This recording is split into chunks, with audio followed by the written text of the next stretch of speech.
warahmatullahi wabarakatuh. Waalaikumsalam warahmatullahi wabarakatuh. Bismillahirrahmanirrahim. Alhamdulillahirabbil alamin. Wa bihi nasta'inu ala umuri dunya waddin. Wassalatu wassalamu ala asyrafil anbiya'i wal mursalin. Sayyidina Muhammadin wa ala alihi wa sahbihi ajma'in. Rabbi shrah li sadri wa yassir li amri wahlul 'uqdatam min lisani yafqahu qawli. Rabbana iftah bainana wa baina qaumina bil haqqi wa anta khairul fatihin. Amma ba'du. Hadratul mukarramin, para ulama yang kami muliakan, yang kami hormati, bapak-bapak, ibu-ibu, dan saudara-saudara sekalian yang berbahagia, wabil khusus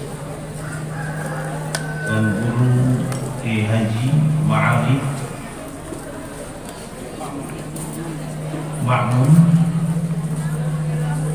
Ibu Rektor Unu, Ibu Baik Mulyana, Ibu Ketua Muslimat, para kiai, para pengasuh pondok pesantren yang berbahagia. Sungguh saya bangga sekali dengan acara ini. Dan kemudian saya diminta oleh Tuan Guru Ma'arif untuk menyampaikan beberapa hal, tapi saya bingung dari mana dulu, karena pertama diminta untuk memotivasi para kader penggerak ini, kemudian nomor 2 untuk memotivasi pondok-pondok pesantren yang para pengasuhnya pada kesempatan ini banyak yang hadir, dan selanjutnya untuk memberikan pengajian Maulid Nabi. Semoga dari manapun saya memulai tidak menjadi masalah. Pertama, kami akan sampaikan kepada kader-kader penggerak bahwa Nahdlatul Ulama ini didirikan di dalam rangka antara lain Indonesia merdeka. Bapak dan Ibu sekalian, sebelumnya ada kursus yang bernama Nahdlatul Waqon. Nahdlatul Waqon, kursus yang pesertanya kurang lebih 60 orang, selalu berangkatan 60 orang. Ketuanya Kiai Haji Abdul Wahab Hasbullah, dan sekretarisnya abah saya sekaligus jadi tutornya Kiai Haji Abdul Halim. Setelah itu berdiri pula yang disebut Subbanul Waqon, pemuda-pemuda tanah air.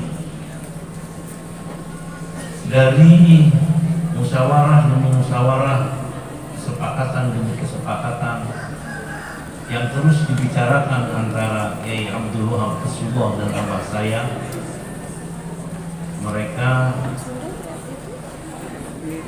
menginginkan untuk mengumpulkan kiai-kiai yang disebut dengan fuhulul ulama, kiai-kiai pejuang, kiai-kiai pemberani dari seluruh Indonesia. Kemudian kenapa demikian? Karena saat itu Abdul Aziz penguasa Saudi itu barusan saja menggulingkan Saddam Hussein, dan kemudian mereka merencanakan untuk memusnahkan situs-situs Nabi Muhammad SAW. Karena dengan adanya situs-situs Nabi, mereka akan dimusuhi oleh rakyatnya, antara lain sebab dengan adanya situs-situs Nabi, kecintaan kepada dzurriyyah Rasulullah itu besar sekali, tidak bisa dihilangkan, bahwa hal yang semacam ini tidak boleh berlangsung, termasuk agar makam Nabi Muhammad SAW juga dimusnahkan rencananya. Kemudian Kiai Wahab Hasbullah dan abah saya mengkonsep surat. Abah saya penulisnya, Kiai Wahab yang mendiktekan. Tapi di tengah-tengah penulisan surat, ayah saya mengingatkan kepada Kiai Abdul Wahab Hasbullah, Kiai, apakah muatan surat ini tidak termasuk di dalamnya Indonesia merdeka? Terpanjat Kiai Wahab Hasbullah. Tentu itu yang paling utama jawaban beliau. Oleh karena itu kemudian isinya adalah dalam rangka bagaimana menyelamatkan para ahli sunnah wal jamaah dan memerdekakan Indonesia. Dan ini adalah momen yang sangat tepat. Maka kemudian disusunlah surat, ditulislah surat oleh abah saya, dan kemudian beliau, abah saya yang masih muda, jauh lebih muda dari Syekh Hasbullah, usianya baru 28 tahun. Usianya baru 28 tahun. Beliau koordinator pengiriman surat. Kenapa beliau menjadi koordinator pengiriman surat? Karena beliau memiliki murid-murid di Nahdlatul Wathon. Oleh karena itu kemudian menyuruh mereka, mengutus mereka, di samping beliau sendiri juga melaksanakannya untuk menyampaikan surat tersebut. Ini Bapak dan saudara-saudara sekalian, harap-harap cemas memang ketika menunggu kehadiran daripada undangan itu. Apakah mereka akan datang, ataukah memang tidak seperti sekarang di zaman penjajahan Belanda, ataukah mereka tidak datang? Harap-harap cemas sampai terjadi sebuah kesepakatan antara Kiai Wahab Hasbullah dan abah saya. Seandainya tidak datang, maka alternatif berikutnya, marilah kader-kader yang sudah dikader di Nahdlatul Wathon, kemudian di Subhanul Wathon, kita kembali ke desa-desa mendirikan pesantren-pesantren, atau masuk ke politik yang saat itu SI, Syarikat Islam. Ini Bapak dan saudara-saudara sekalian. Tetapi ketika waktunya tiba, subhanallah, semua ulama-ulama besar hadir semua. Ulama hadir semua. Habib Syekh Hasyim Asy'ari hadir. Kenapa beliau hadir? Karena memang beliau pembimbingnya Kiai Wahab Hasbullah, pembimbingnya abah saya, ya betul-betul anaklah kalau abah saya posisinya kepada beliau ini. Dari sisi usia memang juga demikian. Dan kemudian beliau Kiai Hasyim Asy'ari selalu mengamati, selalu membimbing, gerakan berdua ini, Kiai Abdul Wahab Hasbullah dengan abah saya ini. Kemudian ulama-ulama besar yang lainnya, ulama datang semua. Kiai Masnawi Sidogiri, bukan Kiai Masnawi yang barusan meninggal, bukan. Yang dulunya abahnya Kiai Syabdullah Kiai Nawawi. Kemudian Kiai Asnawi Kudus datang, Kiai Ridwan Sumarang datang, kemudian Borong-Taha di menantunya Kiai Khalil Bangkalan datang. Bapak dan saudara-saudara sekalian, bahagia sekali, gembira sekali. Kiai Wahab Hasbullah dan tentu abah saya juga senang karena beliau koordinator pengiriman surat-surat itu. Berhasil apa yang dilakukannya, dan kemudian mereka menulis yang disebut dengan komite Hijaz. Komite itu panitia Hijaz yang akan dikirimkan ke Hijaz.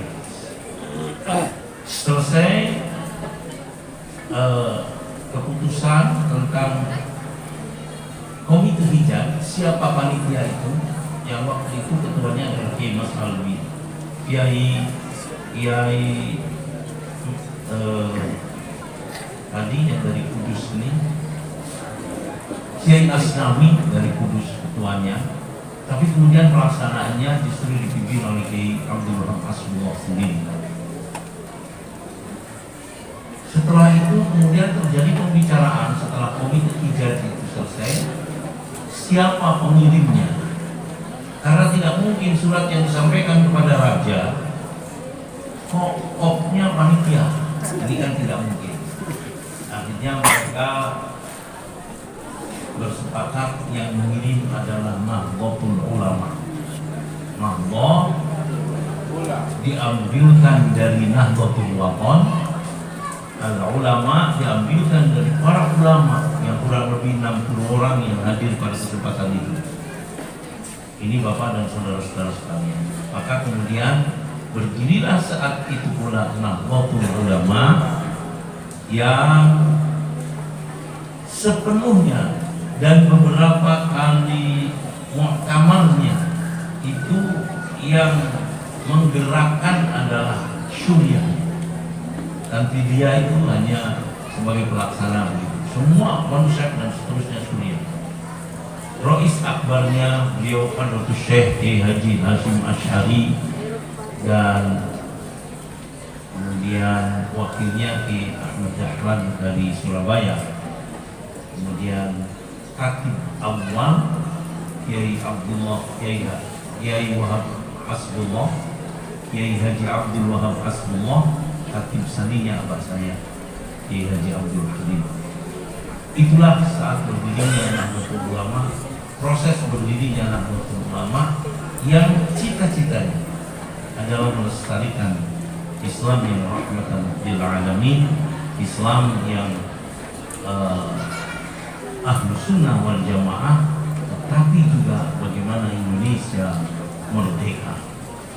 Tentu setelah merdeka, bukan kemerdekaan karena kemerdekaan memang sudah merdeka, tetapi arti daripada kemerdekaan ini kita semua, dan cita-cita umur kemerdekaan ini kita semua harus memperjuangkan, yaitu tegaknya keadilan dan terwujudnya kesejahteraan bagi seluruh bangsa Indonesia. Para kader yang berbahagia, oleh karena itu marilah orientasi kita ke sana pada saudara-saudara sekalian, dan kita yang berada di garis depan di dalam rangka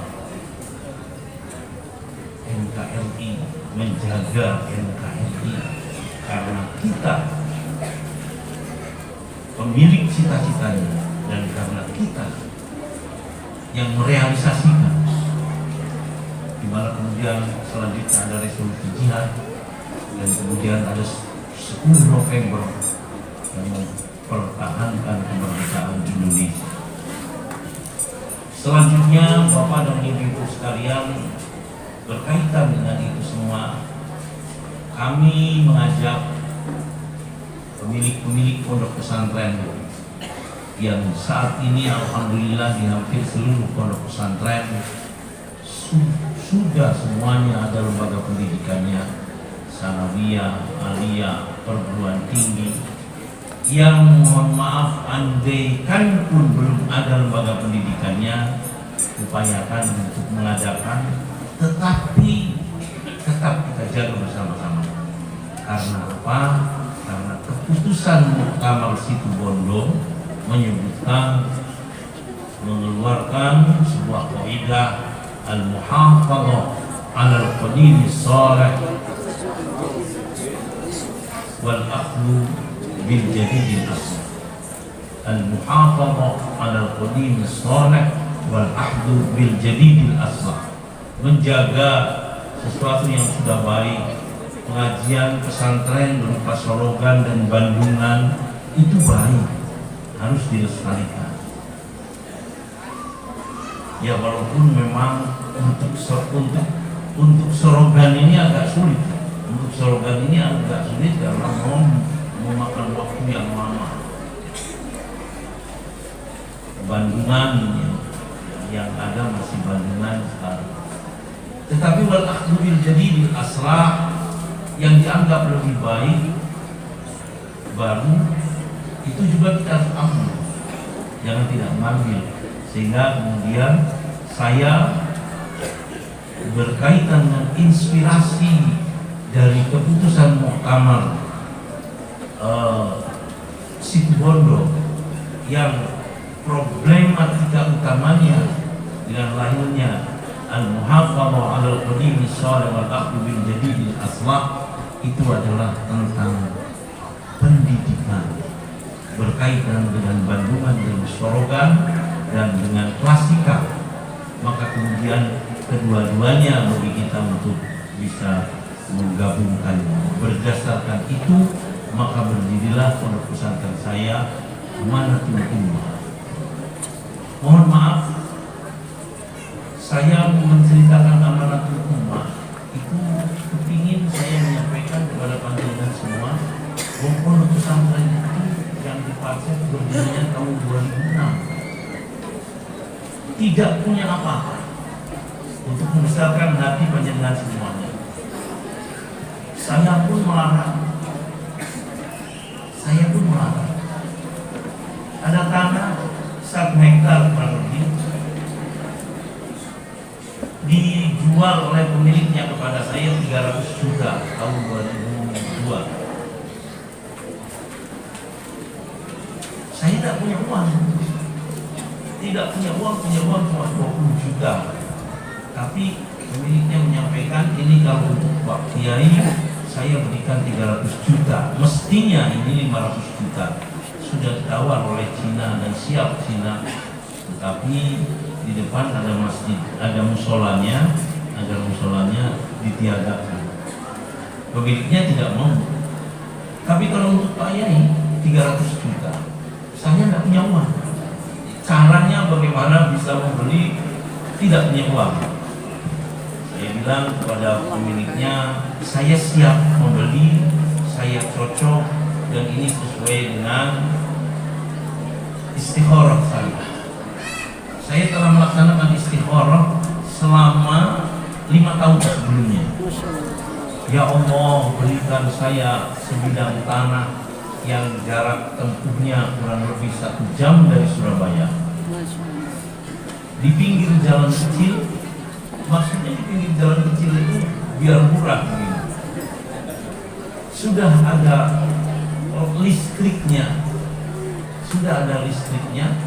kemudian ada sungai mengalir. Itu permintaan saya begitu selama 5 tahun. Saya mohon di makom mustajab, saya memintanya di saatul istijabah, di dalam sholat malam saya dan seterusnya. Dan saya tidak mau mencari. Tapi kemudian ada teman membawa saya ke sana, dan ketika kemudian saya nyampe di tempat itu, saya merasa wah ini realisasi dari apa yang menjadi doa saya selama ini, istikharah saya selama ini, Bapak dan Ibu sekalian. Akhirnya begitu saya melihat sudah ini pasti menjadi milik saya, tidak punya uang, dan ditawarkan 300 juta karena tidak punya uang. Saya bilang saya tidak akan menang, saya cocok karena sesuai dengan istikharah saya. Si pemiliknya senang sekali dengan diberitahu bahwa itu adalah hasil istikharah. Senang sekali pemiliknya. Tapi istikharahnya semua bukan dibuat-buat. Nah, Bapak dan Ibu sekalian, cara saya agar tanah itu terbeli walaupun saya tidak punya uang, saya bilang tidak akan saya tawar, saya cocok. Tapi mohon maaf, hari ini saya punya tanda jadi uang hanya 20 juta. Katanya beliau, tidak apa-apa, tidak apa-apa. Selanjutnya gimana bayarnya? Nanti 1 bulan lagi saya barusan beli mobil Kijang kapsul seharga 150 juta. Nanti saya sampaikan kepada panjenengan. Terserah mau dihargai berapa. Akhirnya saya bawa, kemudian dihargai 130 juta, ya sudah, tidak apa-apa. Ya. Tapi BPKB-nya 2 tahun lagi. Tidak apa-apa, tidak apa-apa. Kemudian dijumlah berarti sudah 150 juta. Yang 150 jutanya dari mana? Saya jawab paling cepat, bukan paling lambat, paling cepat 1 tahun lagi. Innalillah. Tetapi alhamdulillah, kemudian akhirnya lunas, dan lunasnya ya setelah 2 tahun, sesuai dengan selesainya BPKB tadi. Karena apa? Karena tidak punya uang. Kemudian jalannya sempit, hanya 2 meter. Jalan dari jalan raya itu hanya 2 meter, sepanjang 7 kilo, berada di sebuah tempat yang jauh dari perumahan.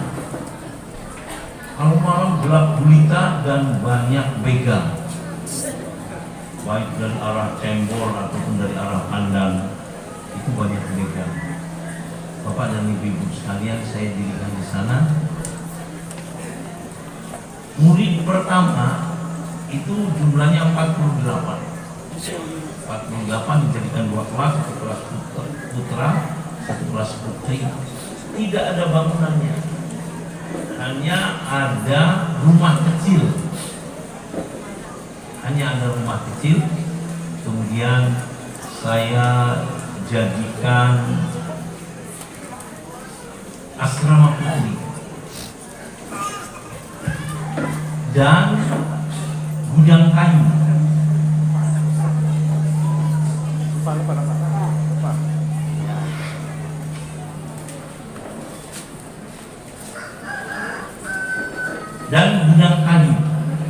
Gudang kayunya saya rabak, kemudian kanan kirinya diberi kertas minyak agar kalau malam tidak dingin.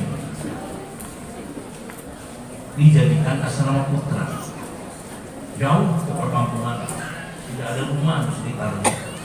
Bapak dan Ibu, subhanallah, tidak menunggu sampai tamat mereka. Di tahun kedua sudah banyak muridnya, di atas 100% pertambahannya. Kemudian ditempatkan di mana? Kira-kira jarak 1 kilo ke atas banyak rumah. Saya sewa rumah satu lagi. Saya jadikan tengah rumahnya ruangan keluarga, dijadikan kelas, kanan kirinya dijadikan asrama santri. Seperti itu sampai bertahun-tahun, kalau tidak salah sampai 5 tahun. Seperti itu. Bayangkan, karena memang saya tidak punya uang. Tetapi cita-cita saya bahwa saya kepingin memiliki pondok pesantren terbaik di Indonesia. Subhanallah, Bapak dan Ibu sekalian, hanya berlangsung 11 tahun. di tahun 2017 itu sudah mendapatkan award sebagai the most favorite school in Indonesia, sekolah yang paling favorit di Indonesia. Di tahun 2018 mendapatkan award sebagai the best tutoring system school in Indonesia, sekolah yang sistemnya paling baik di Indonesia. Ya, dibuat-buat sendiri tapi kemudian mendapatkan award yang semacam itu. Di tahun 2019 arti berlangsung di tahun 2019 berarti berlangsung sekitar 13 tahun ya. Dari 2006 menuju 2019 mendapatkan award disaksikan oleh Gubernur Jawa Timur dan Wakil Gubernur sebagai pondok pesantren modern inspiratif nomor 1 di Indonesia. Kompetitornya apa? Kompetitornya siapa? Dibayangkan oleh penyidik. Kompetitornya adalah pondok pesantren Gontor. Kompetitor itu runner up-nya lah, ya. Itu pondok pesantren pondok pesantren Gontor, pondok pesantren Darun Najah Jakarta, dan pondok pesantren Al-Amin Perinduan. Itu kompetitornya. Tetapi yang nomor satunya adalah pondok pesantren kemana? Baru 13 tahun. Kemudian pada tahun 2020 mendapatkan lagi award Excellent Quality Education of 2020, lembaga pendidikan yang kualitasnya istimewa untuk tahun 2020. Subhanallah, tahun 2021 itu dapat award 3. Yang terakhir aja yang saya sebutkan beberapa bulan sebulan yang lalu sebagai the most creative and innovative School of the Year 2021 sebagai lembaga pendidikan yang paling kreatif dan paling inovatif untuk tahun 2021. Bekalnya apa? Padahal tidak punya uang, tidak punya apa-apa. Jalan di atas gunung. Sampai mohon maaf di tahun ketiga, ketika saya meletakkan batu pertama untuk sekolah akselerasi. Untuk sekolah akselerasi kita datangkan Mubalik Kiai Muhammad Iskandar. Beliau dalam ceramahnya mengatakan, saya tidak masuk akal dengan Pak Yai Asem ini. Saya sudah punya 8 pesantren, kata beliau saat itu. Semuanya rasional untuk bisa mendapatkan murid. Tapi kok Pak Yai Asem tidak rasional, kok di sini nanti siapa yang jadi muridnya? Jauh dari perkampungan. Orang lain mengatakan tanahnya tanah angker. Angkernya seperti apa? Orang kampung sana mengatakan jangan menginjak tanah itu. Jika seseorang sampai menginjak tanah itu paling lama usianya 3 bulan. Angkernya seperti itu. Bapak dan ibu sekalian, tapi sampai dia itu mengatakan, ini nanti kan jadi muridnya siapa? 8 pondok pesantren saya semuanya rasional, berada di daerah di mana sangat memungkinkan untuk bisa dapat murid. Pak Yai sudah mana murid? Apa monyet-monyet yang saya temukan di tengah jalan tadi yang akan jadi muridnya? Tapi karena beliau ini adalah sahabat saya ya, dan saya agak motivasi begitu. Subhanallah, 3 tahun kemudian Kiai Nur, seluruh lembaganya, seluruh kepala-kepala sekolahnya, kepala madrasahnya diajak studi banding gitu Mas saya. 3 tahun kemudian. Apa modalnya Bapak dan Ibu sekalian? Lama memang saya terus berpikir. Modalnya karena innallaha yuhibbu ma'aliyan umuri wa yakrahu safsafaha. Sesungguhnya Allah itu mencintai mereka yang luhur urusan-urusannya, tinggi cita-citanya. dan Allah tidak senang kepada mereka yang rendah urusan-urusannya dan rendah pula cita-citanya. Modalnya itu. Ini Bapak dan Ibu sekalian. Inna Allah yuhibbu ma'aliyal umuri wa yakrahu safsafaha. Ini Bapak dan Ibu sekalian. Monggo pemilik pondok pesantren. Saya tahun 2015 baru mendirikan institut. Katanya orang, kok bisa institut? Mestinya sekolah tinggi dulu. Ya saya bisa itu. Di tahun ketiga mendirikan S2. Loh, nggak bisa. Mendirikan S2 itu kalau S1 nya sudah tamat. Tahun kelima, ini kok tahun ketiga. Di tahun kelima saya mendirikan S3.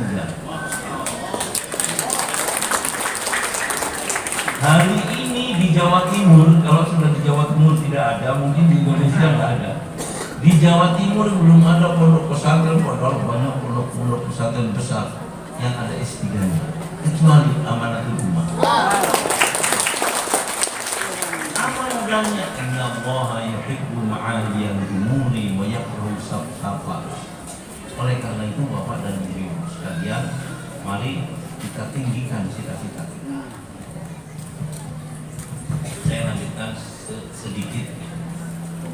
Setiap pagi ketika saya mau mengajar ngaji, santri-santri diingatkan dengan visi pondok pesantren Amanatul Ummah. Saya ajak mau membaca visi lembaga pendidikan unggulan Amanatul Ummah untuk mewujudkan manusia yang unggul, utuh dan berakhlakul karimah, guna kemuliaan dan kejayaan Islam dan kaum muslimin, kemuliaan dan kejayaan seluruh bangsa Indonesia, dan untuk keberhasilan cita-cita luhur kemerdekaan, yaitu terwujudnya kesejahteraan dan tegaknya keadilan bagi seluruh bangsa Indonesia. Misinya melaksanakan sistem yang berlaku di lembaga pendidikan unggulan Amanatul Ummah secara ketat dan bertanggung jawab. Ketat dalam pelaksanaan, bertanggung jawab atas keberhasilan. Tujuan peruntukan lulusan lembaga pendidikan unggulan Amanatul Ummah, semua santri mengikuti. Satu, untuk menjadi ulama-ulama besar yang akan bisa menerangi dunia dan Indonesia. Dua, untuk menjadi para pemimpin dunia dan pemimpin bangsanya yang akan senantiasa mengupayakan terwujudnya kesejahteraan dan tegaknya keadilan, utamanya di negara Indonesia. Tiga, untuk menjadi para konglomerat besar yang akan bisa memberikan kontribusi maksimal terhadap terwujudnya kesejahteraan bangsa Indonesia. Empat, untuk menjadi para profesional yang berkualitas dan bertanggung jawab.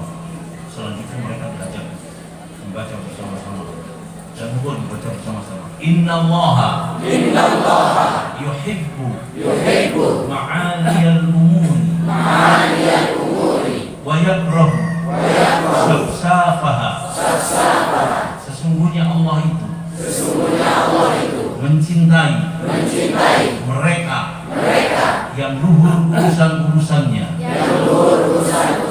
tinggi cita-citanya, dan Allah itu tidak senang dengan mereka yang rendah urusan-urusannya,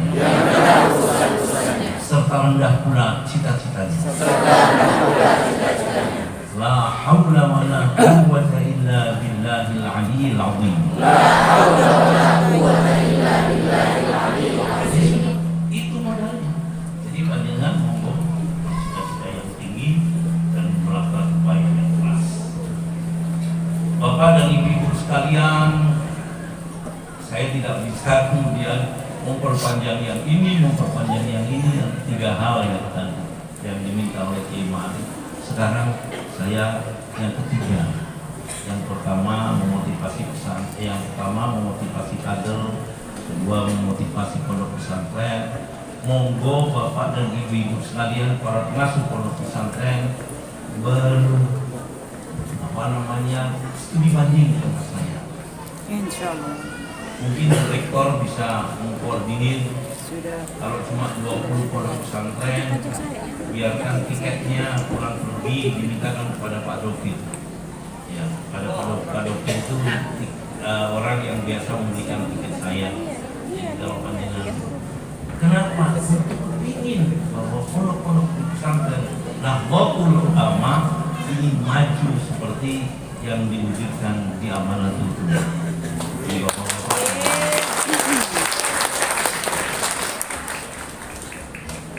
Selanjutnya, Bapak dan Ibu sekalian, mari kita meningkatkan keimanan. Ditinjau dari sejarah Rasulullah SAW dan meningkatkan keimanan. Ditinjau dari apa yang dibawa oleh beliau Rasulullah Muhammad SAW, yaitu Al-Quranul Karim. Sekarang kita awali dengan perjalanan sejarah. Bapak dan Ibu sekalian, beliau Rasulullah SAW dilahirkan, dan saat dilahirkan abah beliau bernama Abdullah sudah meninggal dunia, karena saat masih di dalam kandungan ibu beliau Siti Aminah, abah beliau sudah meninggal dunia, sehingga saat beliau dilahirkan beliau tidak ditubui oleh sang abah. Ketika beliau dilahirkan,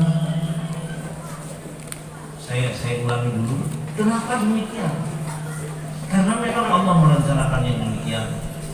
Sebab Allah tidak berpikir ada campur tangan manusia untuk mendidik Nabi Muhammad SAW.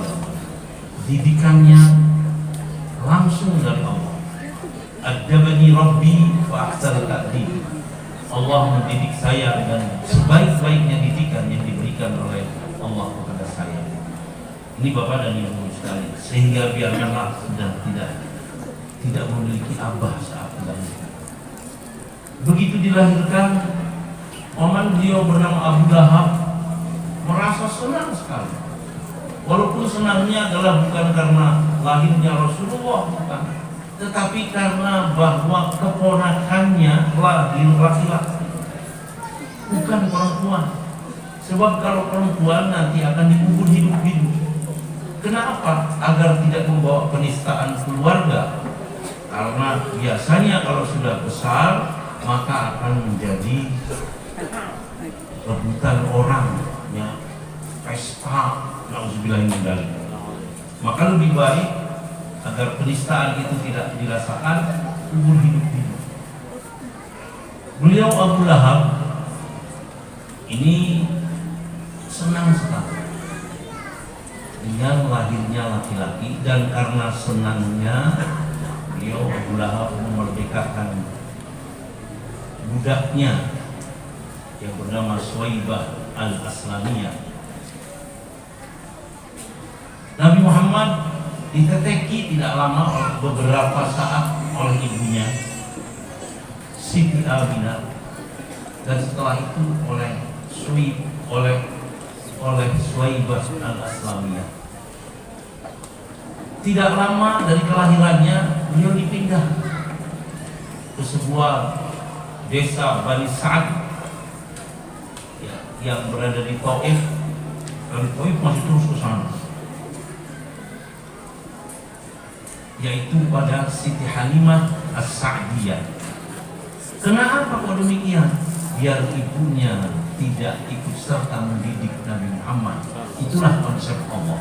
Adabani Rabbi fa ahsana ta'dib. Subhanallah, Siti Halimah As-Sa'diyah senang sekali dengan hadirnya Nabi Muhammad di pangkuannya. Kehidupannya menjadi bahagia, dan kemudian air susunya keluar deras yang tadinya tidak demikian. Senang sekali keluarganya karena barokah dengan diikuti oleh Nabi Muhammad SAW. Tetapi beliau dicemaskan pada saat Nabi Muhammad berusia 5 tahun oleh sebuah peristiwa ketika bermain-main dengan putranya. Nabi Muhammad dioperasi oleh malaikat Jibril, dibersihkan hatinya oleh air Zam-Zam, dengan air Zam-Zam, dan putranya menceritakan hal yang demikian kepada Siti Halimah. Dan oleh karena itu kemudian Siti Halimah mengembalikan beliau Nabi Muhammad SAW ke Mekah, menyerahkan betapapun beliau menemukan kebahagiaan yang luar biasa saat diikuti oleh Nabi Muhammad SAW. Tetapi karena kekhawatiran yang demikian diserahkan kepada ibunya. Tidak beberapa lama tinggal bersama ibunya. Ibunya mengajak ziarah beliau ke makam abahnya di Yasrib di Madinah. Kemudian tinggal kurang lebih setengah bulan di Madinah. Di sana banyak keluarganya. Dan kemudian setelah setengah bulan kurang lebih di Madinah, mereka pulang ke Mekah bersama rombongan, karena memang berangkatnya juga bersama rombongan. Di tengah perjalanan di sebuah desa bernama Abwa, ibunya Siti Aminah jatuh sakit. Subhanallah, sakitnya membawakan beliau meninggal dunia. Sehingga Nabi Muhammad dan Abwa pulang ke Mekah tanpa disertai lagi oleh ibunya. Kenapa?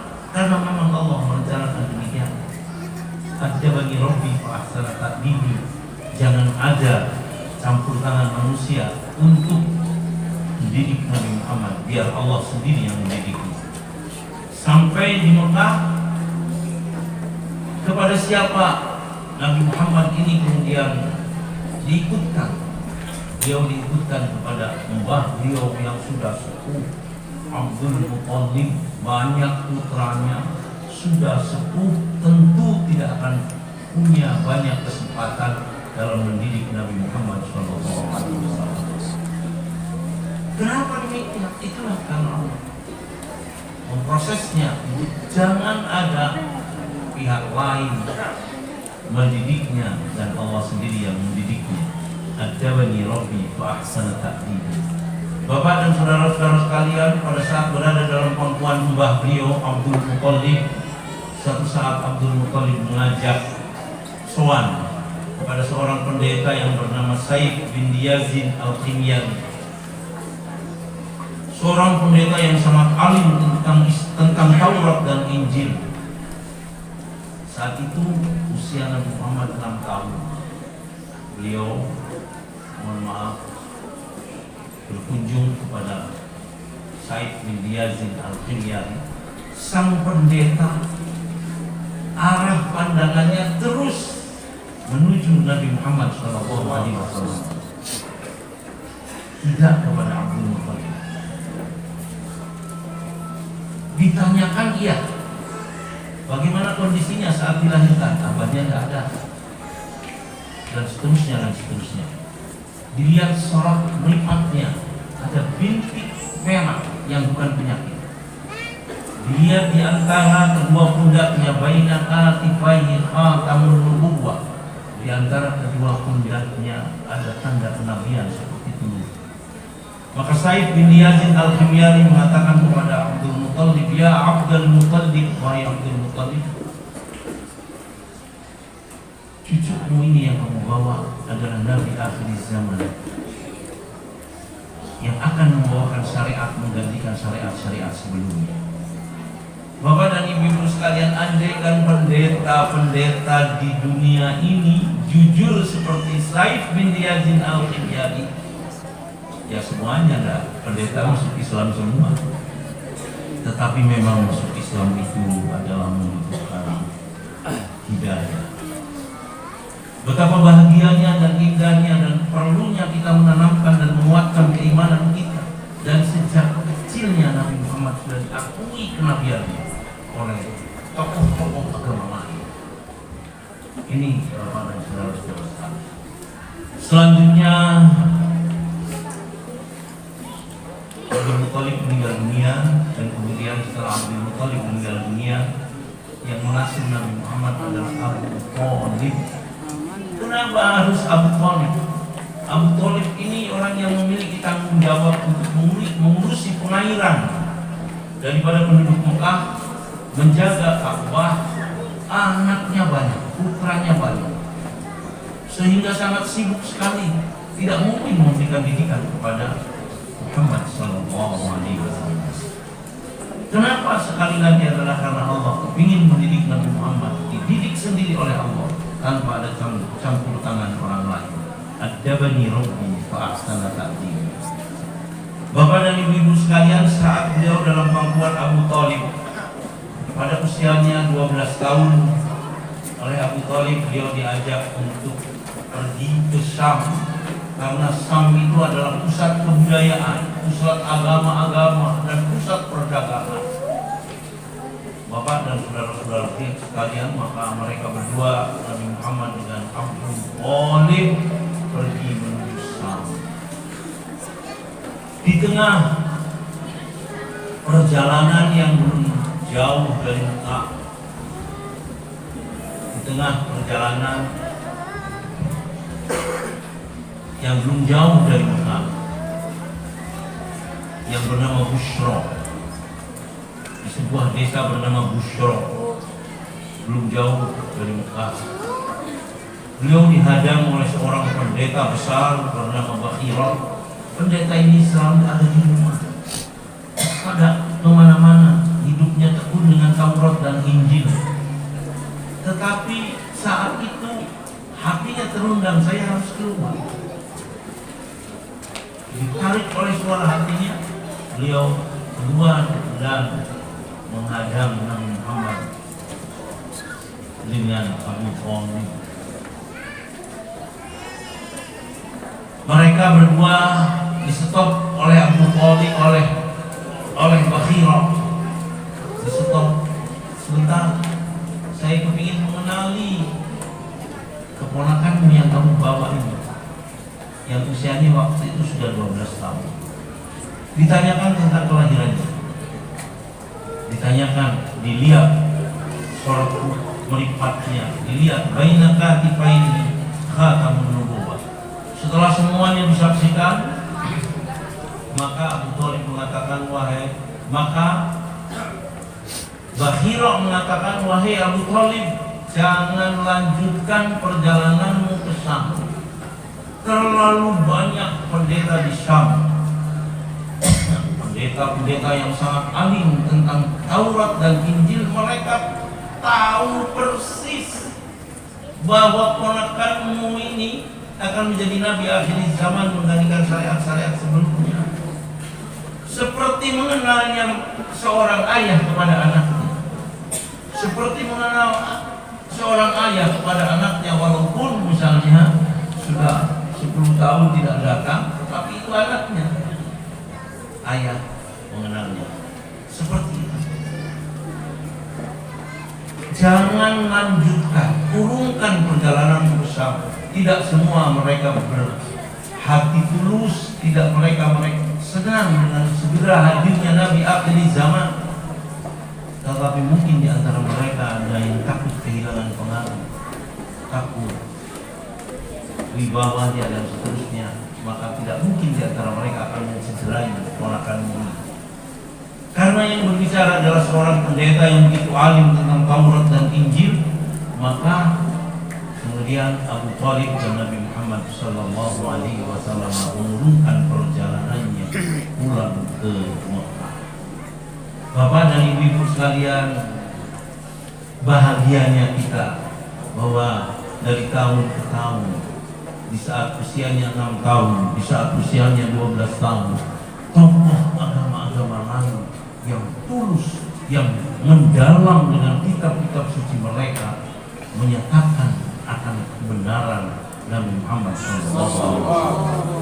Andaikan saja pendeta-pendeta hari ini itu bagaikan Said bin Yazid al-Himyar, bagaikan Bakhira, maka seluruh pendeta sedunia ini akan masuk Islam semuanya. Tapi sayang, masuk Islam itu membutuhkan hidayah. Nah, kita yang sudah Islam ini harus meningkatkan keimanan kita. Bapak dan ibu sekalian, singkatnya cerita, sampailah beliau pada usia 25 tahun. Pada saat beliau berusia 25 tahun, mohon maaf, Nabi Muhammad melamar kepada Siti Khadijah, untuk berkenan dijadikan salah seorang yang bisa menjualkan barang-barang dagangannya. bukan melamar Siti Khadijah, bukan. Melamar pekerjaan untuk berkenan Siti Khadijah, menjadikannya sebagai yang menjualkan barang-barang dagangannya. Siti Khadijah dengan senang hati menerima. Karena apa? Karena dikenal beliau adalah orang yang sangat dipercaya, sangat baik budi pekertinya. Bapak dan Ibu sekalian, setelah diterima tidak berapa lama kemudian diberikan tugas untuk menjualkan barang-barang dagangan milik Siti Khadijah. Disiapkan unta-unta dan kemudian barang-barang dagangannya sudah disiapkan. Kemudian Siti Khadijah memanggil pembantunya bernama Maisarah. Maisarah disuruh untuk menemani Nabi Muhammad SAW.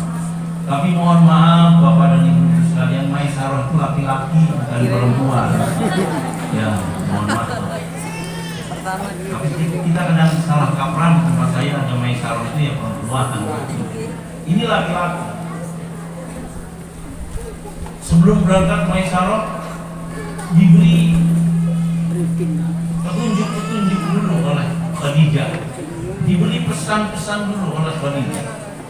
Rekam dan catat segala sesuatu yang terjadi menimpa pada diri Muhammad dari sejak perjalanannya sampai kamu kembali pulang. Di Bapak dan Ibu sekalian, itu pesannya Siti Khadijah kepada Maisarah. Berangkatlah mereka, Nabi Muhammad SAW dengan Maisarah meninggalkan Mekah ke Syam, Damaskus, Syria, jaraknya 1000 kilo lebih.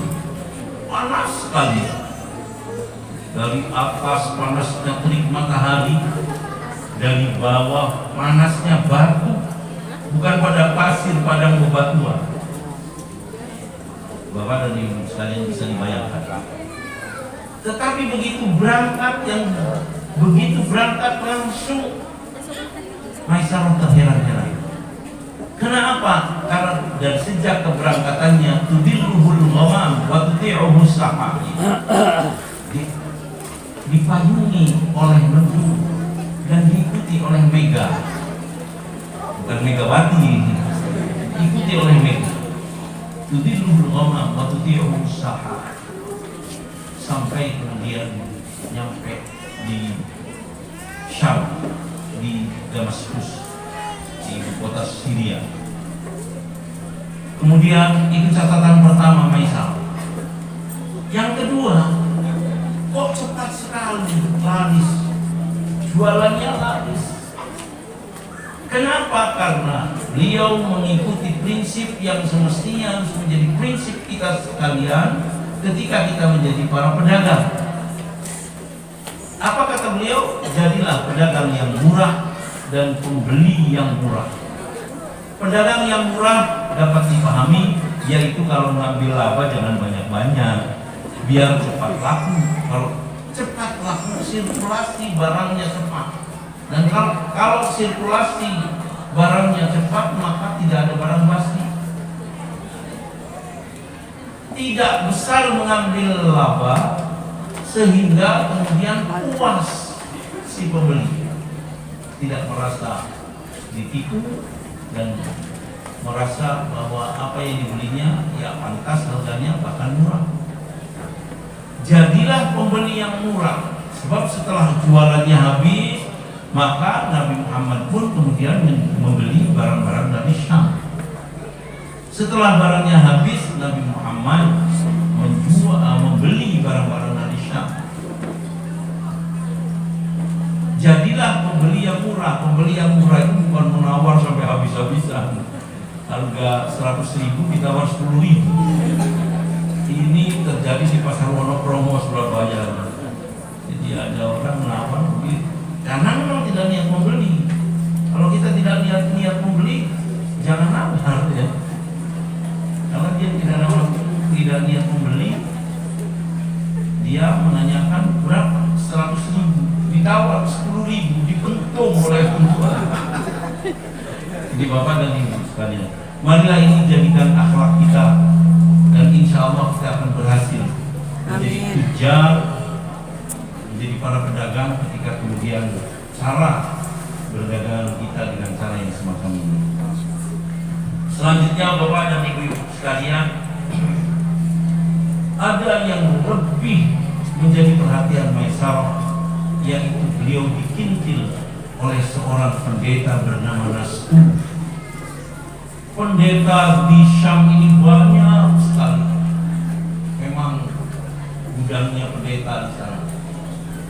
Nastur ini pendeta yang dikenal paling alim dan paling sepuh, yang tidak pernah keluar, selalu terus mendalami secara detail tentang Taurat dan Injil. Jeli,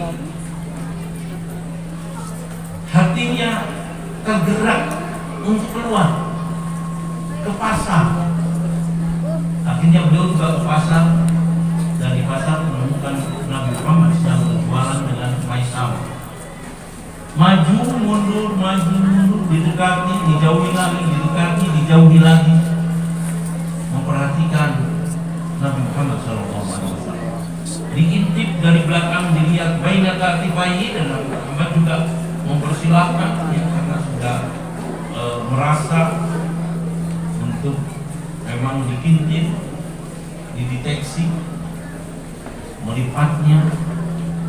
Kemudian kalau Nabi Muhammad setelah istirahat dalam berjualan, beliau mendatangi tempat, berteduh di sebuah pepohonan yang tidak pernah berteduh di pohon itu kecuali para nabi. Wah, Bapak dan Ibu sekalian, akhir dari deteksinya Nastur ini, beliau mengatakan kepada Maisarah, wahai Maisarah, teman itu Nabi akhir zaman, Nabi yang akan membawakan syariat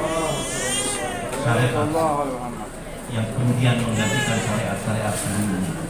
Ini Bapak dan saudara-saudara sekalian, betapa indahnya kita beragamakan Islam yang dari tahun ke tahun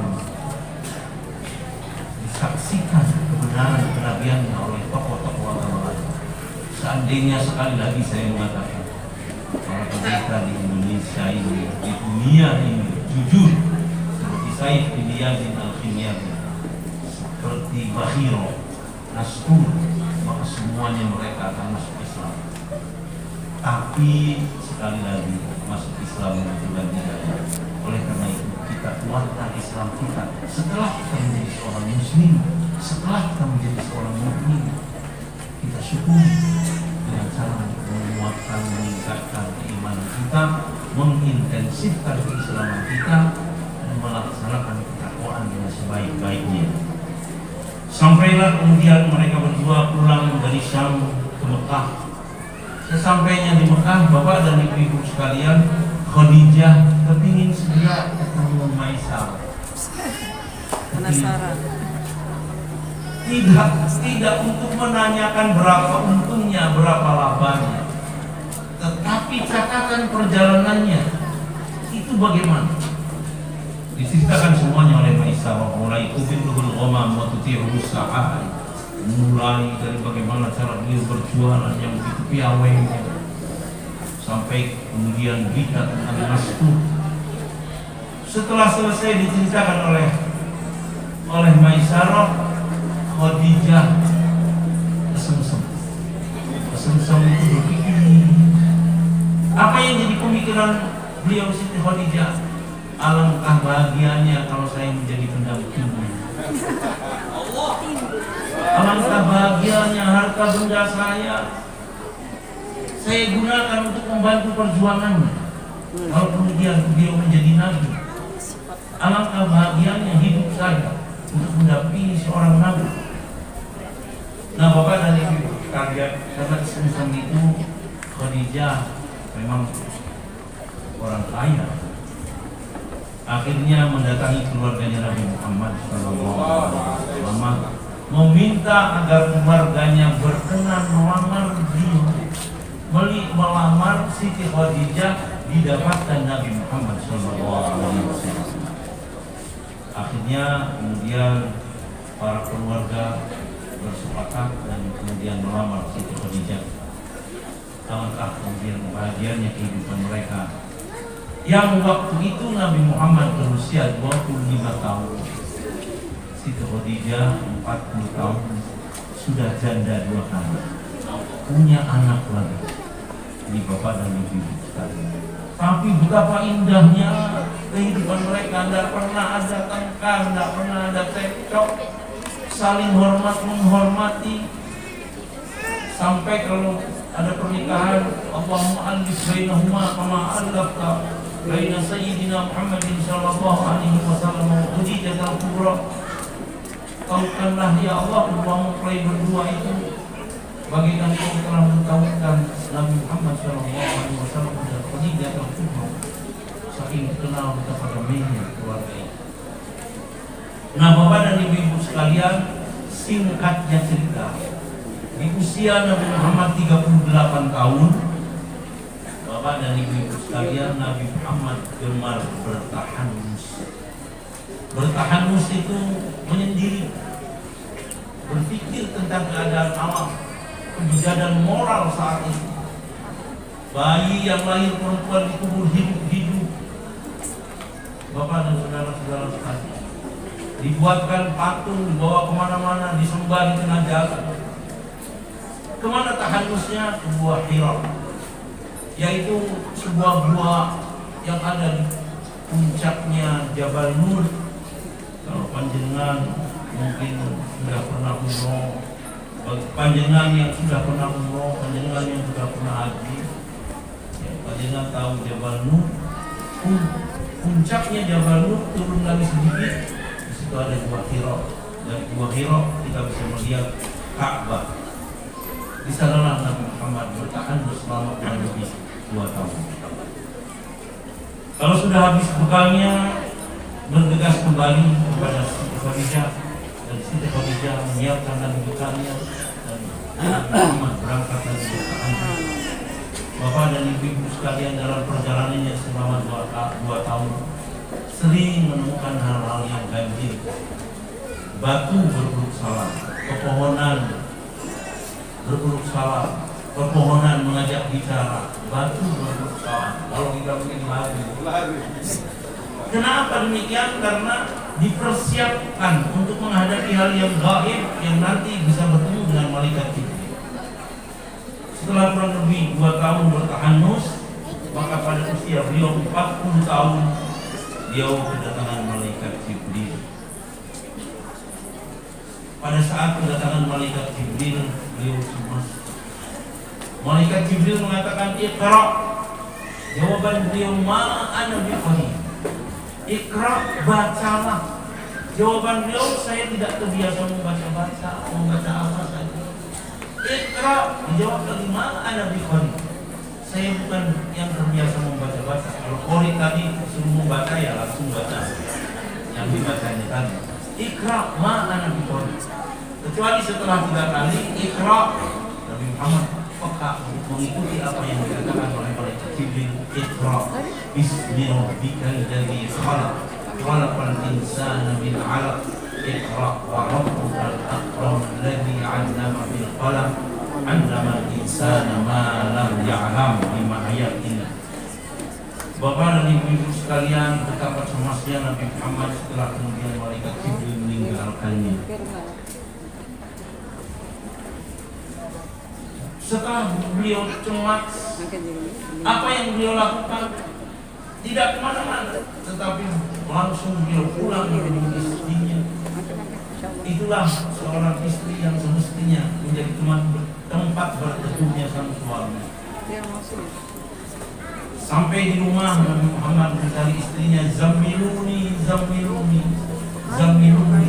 Betapa indahnya seorang istri ketika sang suami memanggilnya dengan cara panggilan yang demikian, "Zammiluni, zammiluni." Ritaf'in, bukan zammilini, bukan zammiluni, zammiluni. Selimuti saya, selimuti saya. Kemudian Siti Khadijah juga menghampiri Nabi Muhammad, diselimuti, ditenangkan. Dan setelah tenang baru ditanyai, "Ada apa dengan kelihatan cemas demikian?" Bapak dan Ibu sekalian, akhirnya Nabi Muhammad kemudian menceritakan apa yang terjadi di Gua Hira. Siti Khadijah tidak tinggal diam, berpikir apa yang harus saya perbuat dalam rangka membantu suami saya ini. Kemudian beliau teringat bahwa beliau memiliki paman dalam arah yang lain, saudara sepupu yang bernama Waraqah bin Naufal. Ingat itu dan segera beliau bergegas menemui pamannya Waraqah bin Naufal. Begitu teduhnya Waraqah bin Naufal menemui Khadijah, ada apa? Diceritakan tentang apa yang terjadi pada diri suaminya Muhammad sallallahu alaihi wasallam. Didengarkan dengan penuh kesungguhan, dan setelah selesai didengarkan, Waraqah bin Naufal mengatakan, berbahagia kamu nak, berbahagia, berbahagia. Kenapa? Karena dengan peristiwa tadi, suamimu itu adalah Nabi akhir zaman. Berbahagia kamu nak, karena dengan peristiwa tadi, suamimu itu adalah Nabi akhir zaman yang akan membawakan syariat, menggantikan syariat-syariat sebelumnya. Naufal ini adalah pendeta Nasrani, pendeta Kristen, pendeta yang sangat hafal tentang Injil. Ini Bapak dan Ibu sekalian. Lanjutnya kemudian Waraqah bin Naufal mengatakan, yang sabar, yang tabah. Betapa besar ujian dan tantangan yang akan dihadapi oleh suamimu itu. Andaikan saya dipanjangkan usia oleh Allah, saya menemui peristiwa saat itu, saya yang akan menjadi pembantu utamanya, pembela utamanya. Kata Waraqah bin Naufal. Tapi sayang, Bapak dan Ibu sekalian, tidak lama kemudian Waraqah bin Naufal meninggal dunia. Sederetan pendeta-pendeta itu marilah bisa kita jadikan sebagai bahan untuk meningkatkan keimanan kita dan mengintensifkan Islam kita menjadi orang yang senantiasa bertakwa kepada Allah Subhanahu wa Ta'ala. Itulah peningkatan keimanan ditinjau dari sisi sejarah. Kemudian mari kita ikuti 10 menit lagi peningkatan keimanan dari sisi apa yang dibawa oleh Rasulullah Muhammad sallallahu alaihi wasallam berupa Al-Qur'anul Karim. Al-Qur'an itu Bapak dan Ibu sekalian adalah mukjizat Nabi Muhammad yang terbesar dibandingkan dengan mukjizat-mukjizat lain. Walaupun salah satu mukjizatnya Nabi Muhammad adalah dengan telunjuknya bisa membelah bulan dan bulan menjadi pecah, kemudian bisa kembali lagi. Dan saat ini bisa dibuktikan bahwa bulan terpecah. Salah satu mukjizat Nabi Muhammad, dari telunjuknya keluar air untuk diminum oleh ratusan orang. Dan itulah air yang paling nikmat di dunia ini. Jadi kalau penjenengan ada orang yang mengatakan bahwa air yang paling nikmat itu adalah air mana itu, ya salah. Air yang paling nikmat di dunia ini adalah air yang keluar dari telunjuk jarinya Nabi Muhammad SAW. Nomor 2 air Zam-Zam. Nomor 3 air Nil. Ini Bapak dan Ibu sekalian. Tetapi Al-Quran merupakan mukjizat yang paling besar, lebih besar dari mukjizat itu. Dan mukjizat yang paling besar, walau dibandingkan dengan mukjizat lain, mukjizat nabi-nabi yang lain. Ini Bapak dan Ibu sekalian. Dibandingkan dengan mukjizatnya Nabi Musa alaihi salatu wassalam yang bisa menghidupkan orang mati. Saat ada sebuah peristiwa di sebuah desa, ada orang meninggal dunia, orang kaya raya, tapi bukan penduduk desa itu, penduduk sebelah. Penduduk desa sebelah menuntut kepada desa ini, desa tempat meninggalnya orang kaya raya itu, desa yang tempat meninggalnya orang kaya raya juga menuntut kepadanya. Kami malu, kenapa kami ditempati jenazah ini? Akhirnya didatangkanlah Nabi Musa alaihissalatu wassalam, minta petunjuk kepada Nabi Musa, kalau panjenengan Nabi, tolong tunjukkan siapa pembunuhnya. Nabi Musa dengan gamblang mengatakan bahwa carikan bakar sapi betina. Tetapi mereka, sapi betina itu seperti apa? Yang kuning. Kuning seperti apa? Kuning yang menyenangkan orang yang apabila melihatnya. Apa dipekerjakan? Masih begitu. Nah akhirnya ya sampai sedetail-detailnya, ya salahnya setelah sedetail-detailnya baru dicari. Setelah dicari ditemukan bahwa sapi sesuai dengan arahan Nabi Musa itu ada. Si pemiliknya kemudian menjual berapa?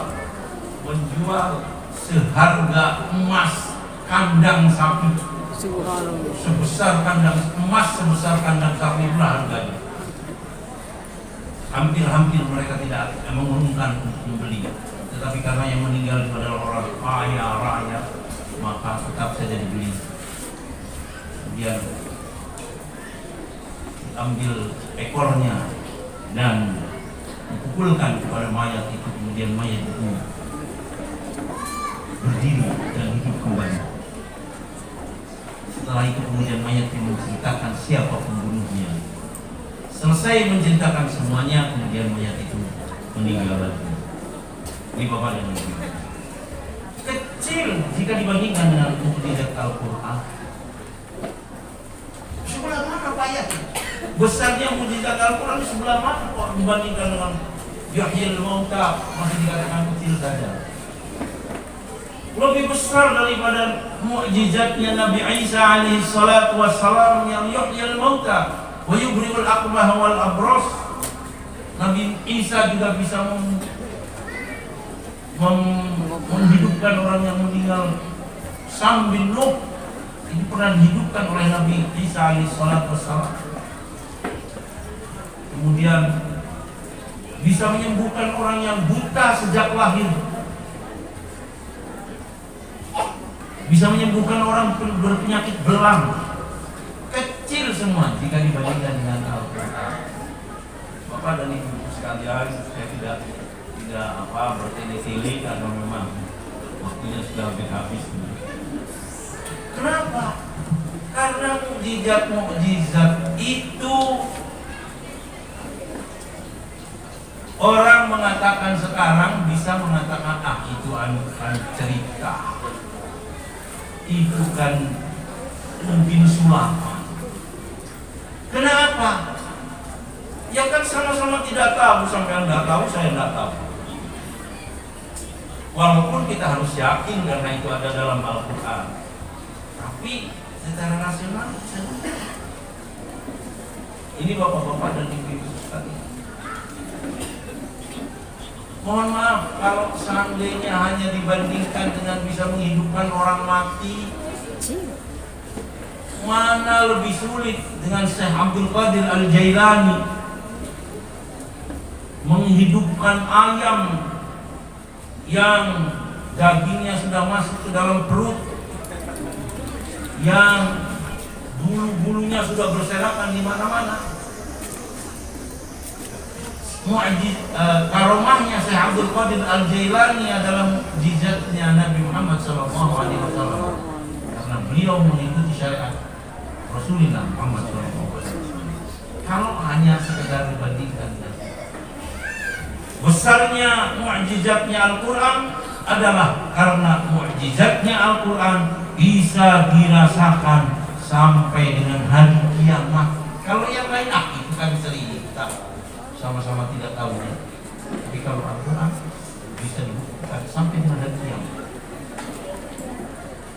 Yang mana yang bisa dibuktikan? Mohon maaf, waktunya tinggal 5 menit.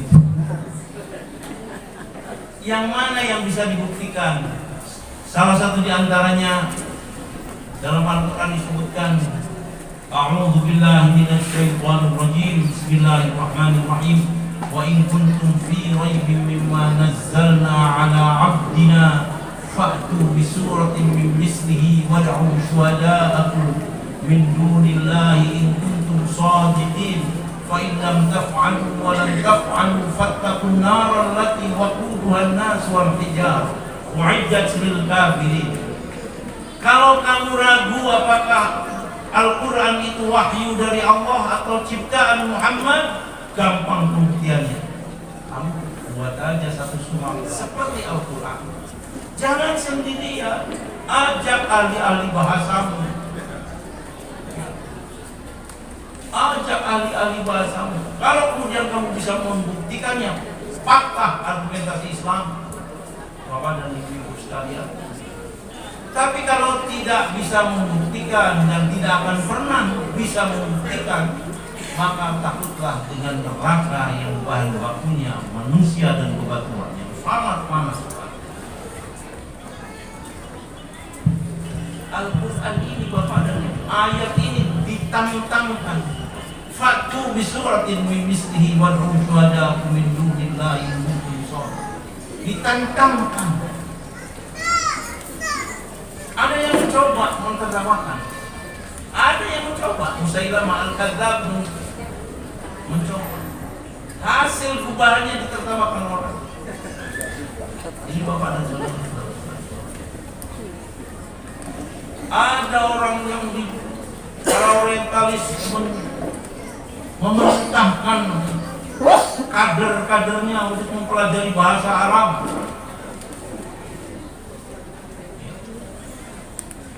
Dia belajar dan kemudian akhirnya untuk bagaimana membuat satu surat seperti Al-Quran, tidak bisa, gagal. Yang bernama Munjid, ya, yang bernama Munjid. Dan karena gagal kemudian kompensasinya membuat kamus Al-Munjid.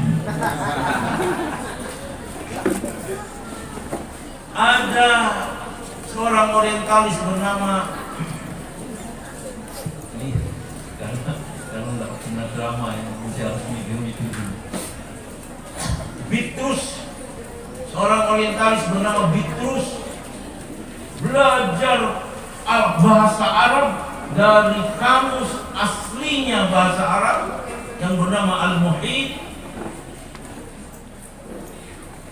Tujuannya untuk bagaimana membuat satu surat seperti Al-Quran, dan kemudian kalau sampai bisa, gagallah Islam. Tidak bisa. Frustasi, kompensasinya apa? Membuat kamus Al-Muhitul Muhit. Itu dari karena beliau gagal untuk ditugasi oleh orang-orang orientalis yang ingin menghancurkan Islam. Ini makanya satu. Nomor dua aja. Jangan banyak-banyak, nomor dua aja. Nomor dua, Allah Bapak dan Ibu sekalian menurunkan Al-Quran. Inna nahnu nazzalna dzikra wa inna lahu lahafizun. Saya Allah sungguh menurunkan Al-Quran, dan saya Allah sungguh pula yang akan menjaga Al-Quran. Luar biasa. Karena ada kalimat itu, orang-orang orientalis, orang-orang Yahudi, orang-orang yang tidak senang dengan Islam, Bapak dan Ibu sekalian, mencoba menghilangkan satu ayat Al-Quran, ketemu. Menghilangkan satu huruf Al-Quran, ketemu. Memindah posisi huruf, ketemu. Karena apa? Karena Allah berjanji menjaga Al-Quran. Inna nahnu nazzalna dzikra wa inna lahu lahafizun. Ini Bapak-bapak dan Ibu, inilah mukjizat Al-Quran yang terus bisa dirasakan sampai dengan hari kiamat. Karena memang Al-Quran, karena memang Islam diturunkan untuk seluruh umat manusia, dan yang oleh karenanya kemudian didampingi oleh mukjizatnya yang terus bisa dibaca dan bisa disaksikan oleh umat manusia sampai dengan hari kiamat. Ini bapak-bapak dan ibu-ibu sekalian, saya kira itu yang bisa saya sampaikan. Ya, masih banyak lagi, masih panjang lagi ayat-ayat mukjizat, karena bapak dan ibu sekalian waktunya sudah habis dan